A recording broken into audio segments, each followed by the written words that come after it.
City council members and Atlanta residents debated for almost 3 hours, pulling from their own experiences as well as what they called the horrific events of last week.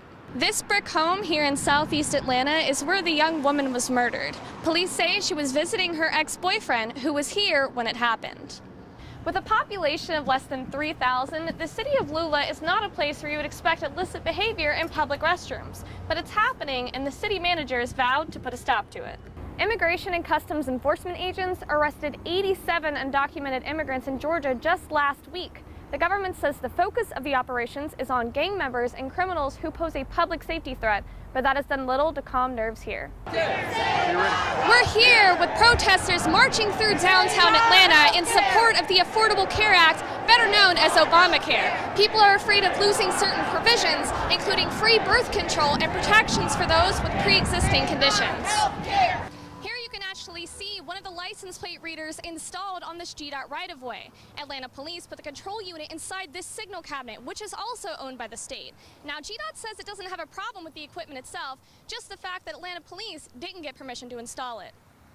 This is the patio where footage shows a man down on his hands and knees peering through this window. Now, after watching that video, the woman who lives here says she doesn't feel safe in her own home.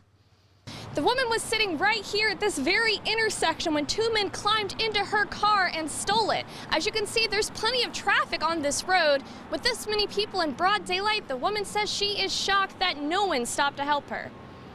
Now, just before he gave his ruling today, the judge told the courtroom that he was frustrated. He said that this was the exact situation he was trying to avoid when he issued the restraining order in the first place. Any bill that would have legalized casino gambling in Georgia was thought to be dead this session. Of course, this isn't the first time this issue's been brought up, and state lawmakers made clear today that there's still plenty to disagree on.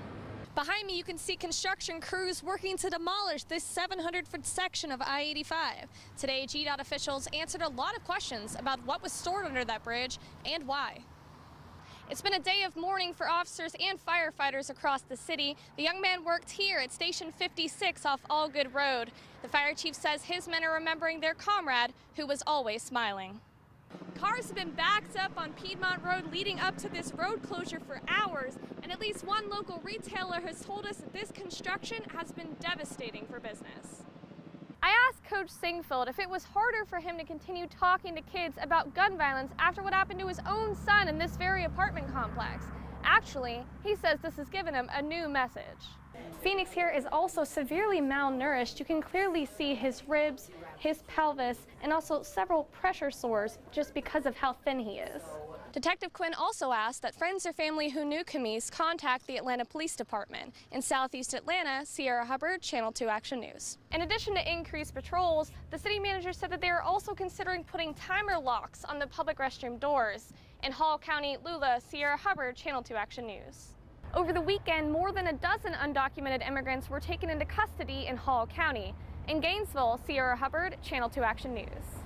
Now, Atlanta police didn't want to come on camera with us today, but they sent a statement saying that they are engaged in conversation with GDOT to further work out the partnership relating to the cameras. In Northwest Atlanta, Sierra Hubbard, Channel 2 Action News.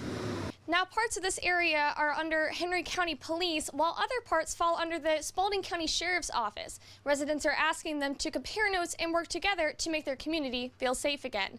In Spalding County, Sierra Hubbard, Channel 2 Action News. Now, after this incident, the woman says that she's taken extra precautions for her own safety. She says she doesn't go to this area anymore and that she's even considering getting a permit to own a gun. In DeKalb County, Sierra Hubbard, Channel 2 Action News. Animal rights advocates told us that they didn't think this was enough. Some don't even want to see Harold in his position at the shelter anymore.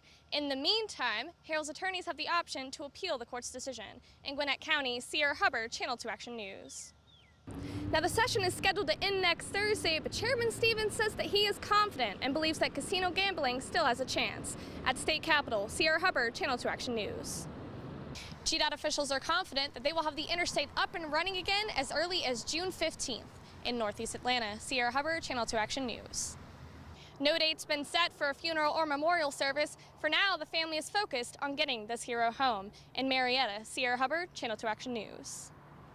GDOT says all of Piedmont Road is expected to reopen by 9 a.m. tomorrow. In Northeast Atlanta, Sierra Hubbard, Channel 2 Action News.